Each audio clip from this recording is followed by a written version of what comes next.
Hey guys, it's Greg. In this video, I want to show you Among Cultists, a game which is going to be on crowdfunding platform soon. Among Cultists is a social deduction thriller, and we played it already a few times. It's a prototype, but we played it already with our friends a couple of times. It's a very cool game. I already can tell you that this, because what is a concept of this game. So you're in, I think, university, and you want to stop cultists from performing bad things. And one of you or two of you are among the players are cultists who wants to kill other players. So during the game, you must deduct who is a killer, who is bluffing, who is a bad one, and at the same time you want to achieve your goals. The game is very easy to explain. It's like party game, but rather advanced party game when we compare them to Codenames, for example. That's why I'm saying it's more advanced. So in this video, I am explaining some rules and mechanics which are in this game. So just check out this video if you are interested in Among the Cultists. Alright, so as you can see, I have a game already set on a table. This is Among the Cultists, a social deduction thriller game. So in this game, players are split into two teams. We have investigators and cultists, and each of the teams has different goals. So investigators want to finish their goal by collecting books from different rooms, and collecting the books gives them victory points depending on how many players are playing. The threshold is different. So for example, for a game with 8 players, they need to collect 13 victory points. And the cultists, they want to kill a specific number of investigators, or sabotage their actions so they cannot complete their original goal. I should take this out.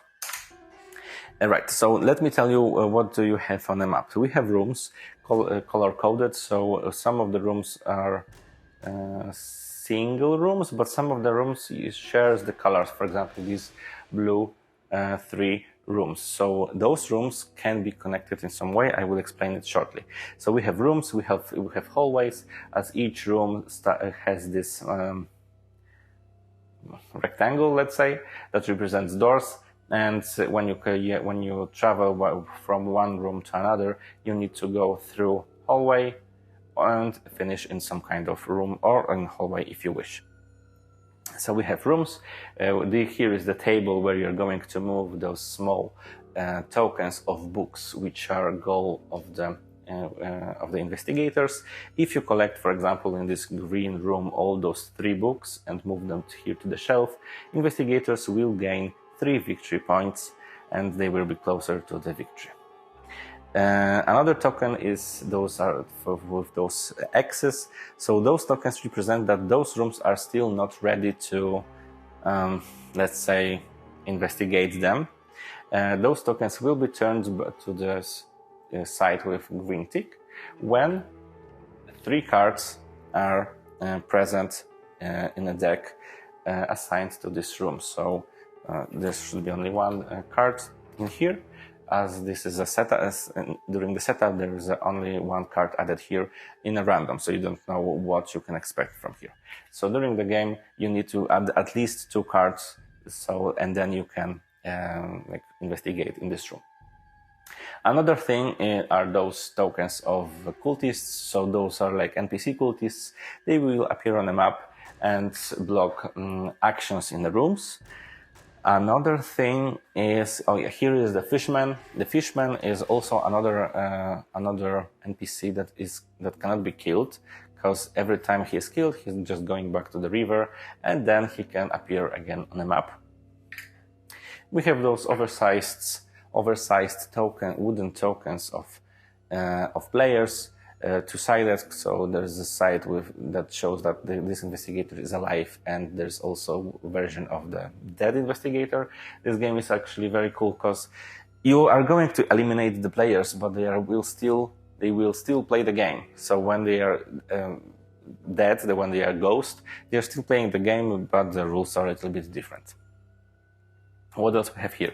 We have this clock that represents 10 rounds of the game, and this is the maximum. After 10 rounds the game ends. There is also this deck of shared deck for hallways. So rooms has those decks assigned to the rooms, but this tile represents all hallways, right? And I think that's it. So now, how the game is set up. So we got those paper envelopes, and depending on the player count, the setup is a little bit different. I will just give you the general overview. So what we are going to add to those envelopes? We need to prepare a deck of cards for cultists, and cultists gets cards like this. This is a card of representing sabotage. This is just a failure, and this is a success. And we have two types of cards representing a status of being alive or dead, let's say. So the green are alive and the red one are dead. So those are cards that are added to the envelope. Along with this root card, those cards shows which locations can be activated by a player, but only by a investigator player. So, for example, in first round, when I would get this card, in first round, I can activate only green or blue location. In my second round, I can activate only orange and red. So those root cards decides where I am going to go in specific round of the game. But cultists also get those cards, but they do not need to apply the rules. They can bluff, they can say lies. So, set of cards, one card of the root, and of course, a token showing if you are an investigator or a cultist. All those elements are added to the envelope.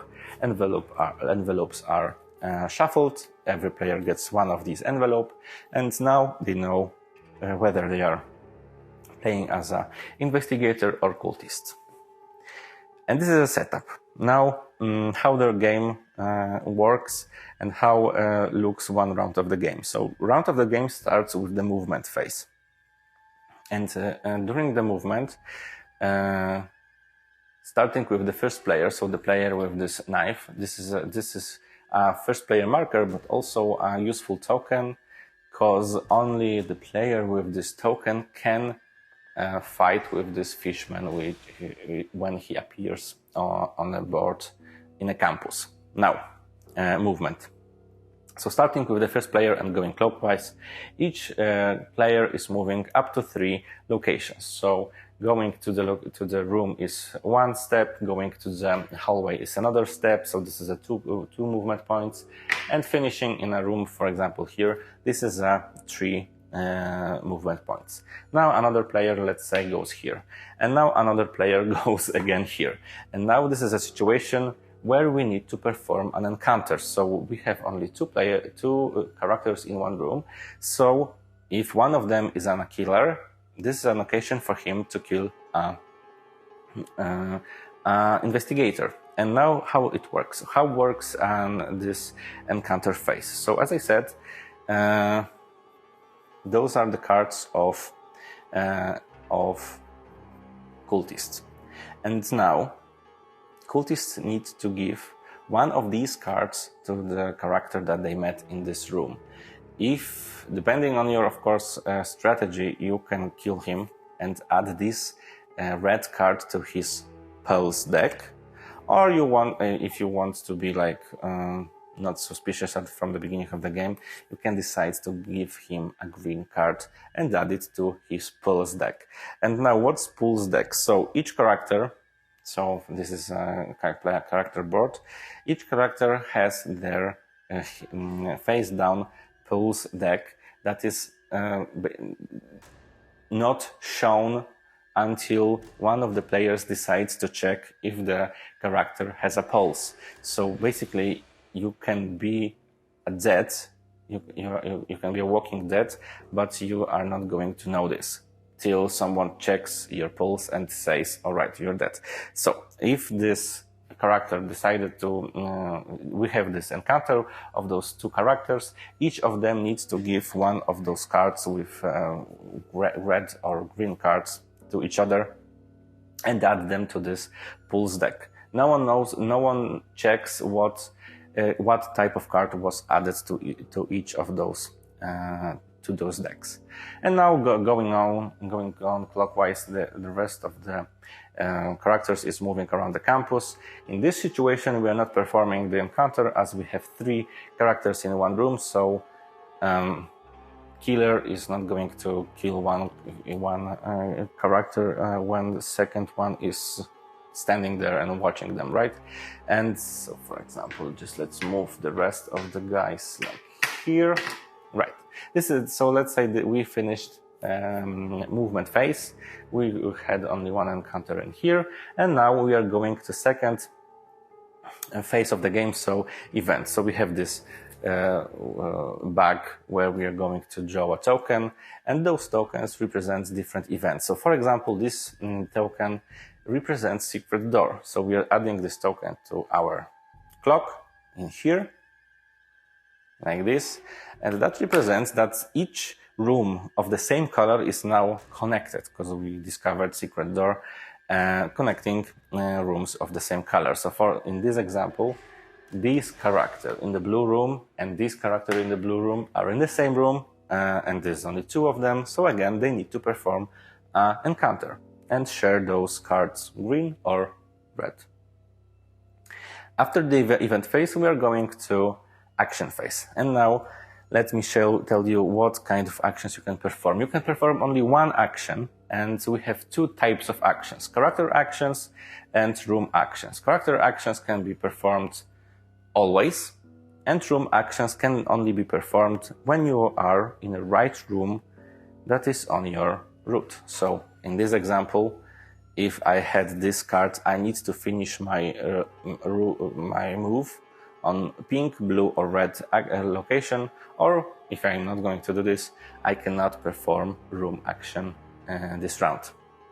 But let's start with character actions. So first character action is check a state. So in this situation, again, let's say this character decided to check a status of this character. So he or she is taking the cards of this character, shuffle them so that they do not know which card is from which player, and checks their status. If at least one card shows that they do not have pulls, they are dead. And if this character that was checking the status is an investigator, he or she must announce that this character is dead. Then we are flipping this token on the other side, and this player is going to play as a ghost. But if you are a cultist, you of course can lie, and even if you can see that there is a red card, you can say that this player is still alive, and yeah, he still keeps his alive side going. Why you want to say lies? Because when you're playing as a cultist, you want to kill as many investigators as possible, so you don't want to, of course, share with others that the killing already happened. So this is the first action. The second action is secure a hallway. So when you finish your action on a hallway, you can add one of your cards to this shared deck, like over here. And again, when you are an investigator, you can, this is your starting hand, so you can only add a success. So just adding a success and that's it. If you are cultist, obviously you can add something bad to the deck. Another thing that you can perform is fight a cultist. So when one of those NPC cultists appear on a board, so for example this guy would appear on this green room as the color indicates the right room.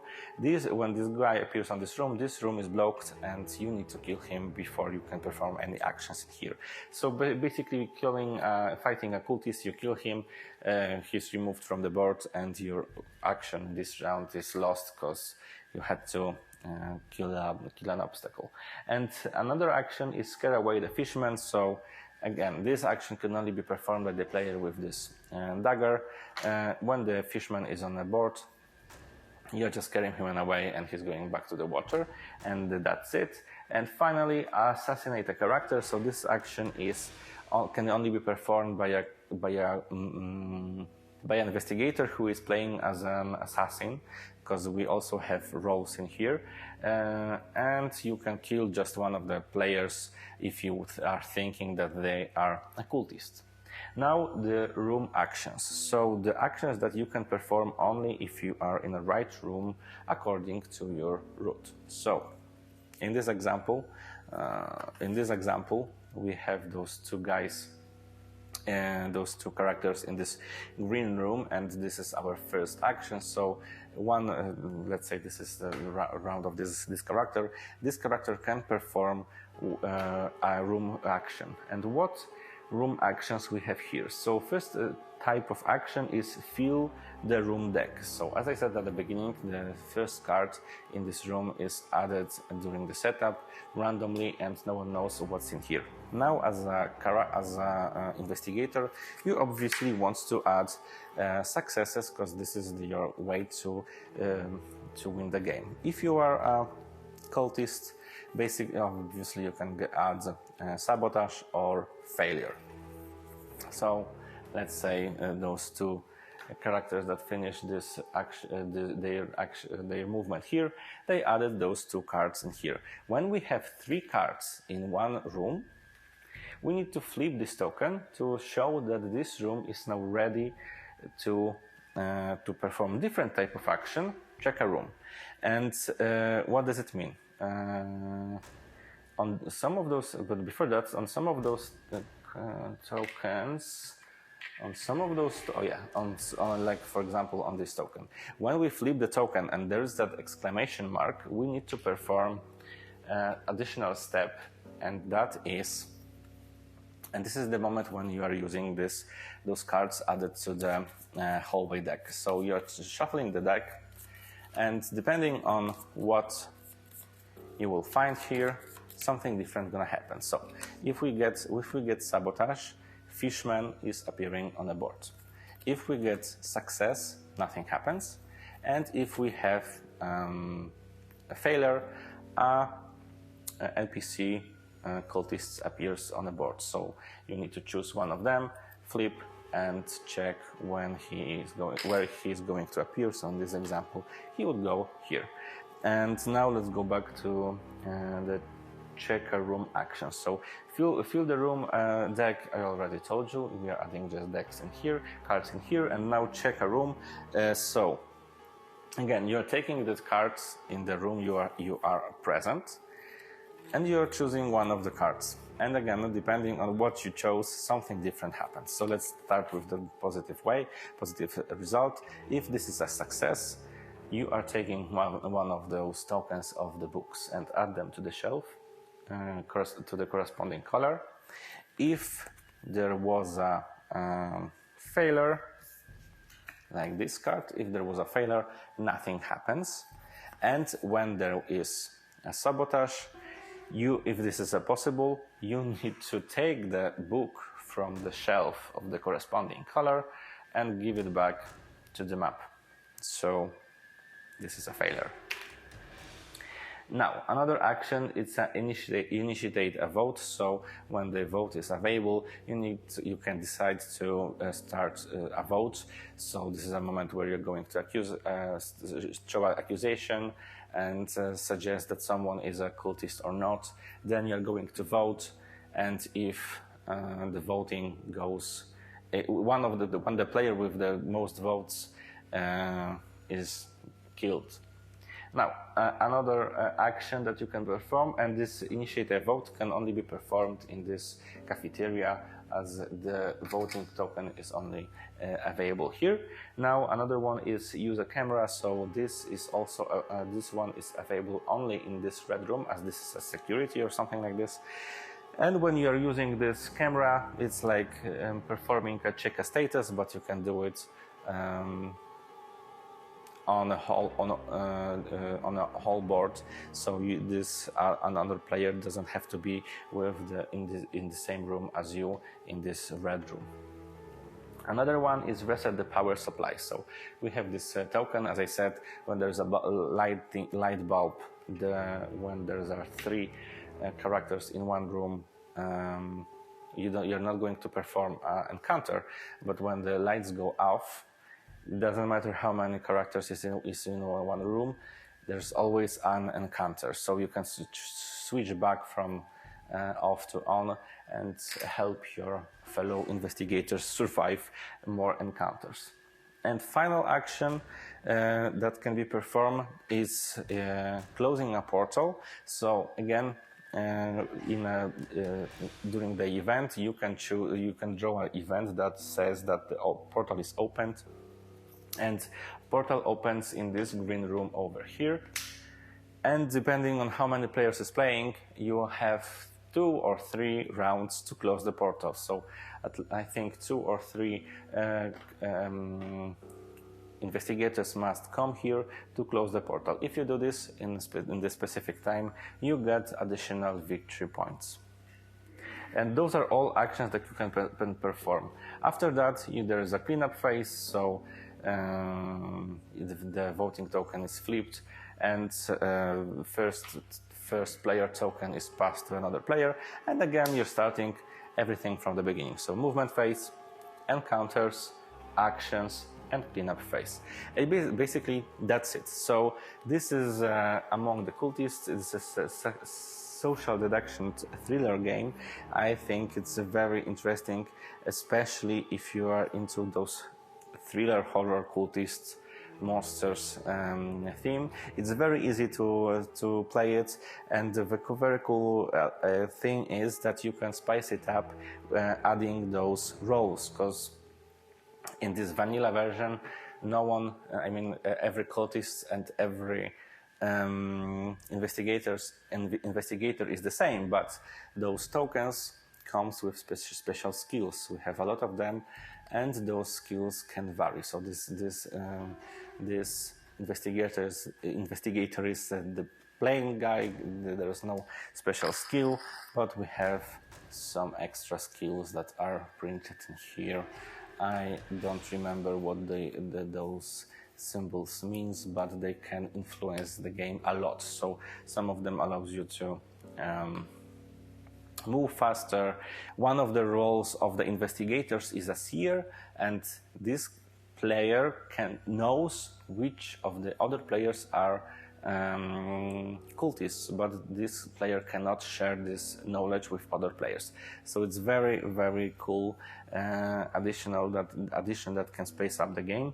So that's it. Thank you so much for watching this video, and see you in the next one.